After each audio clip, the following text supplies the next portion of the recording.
Grabe, ang init ng laro ni Francis Lopez para sa Osaka Evesa. Nagpasabog siya agad ng isang malupit na dunk. Tapos nung huling 6 na segundo, clutch as ever siya ang tumapos ng laro ng isang importanteng basket. 23 points lang naman ang ginawa niya at heto panoorin ang buo niyang highlights.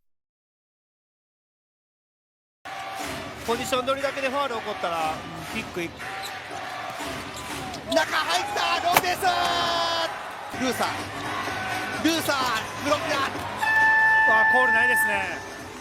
さあここは後ろからロペス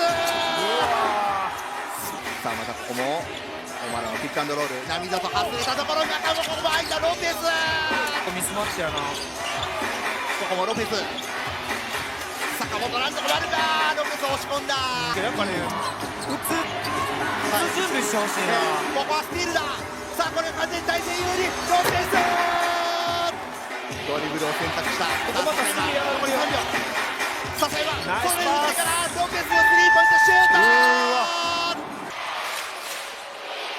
いやここ動かしたロペス入ったロペスさあここはパスがつないだロペス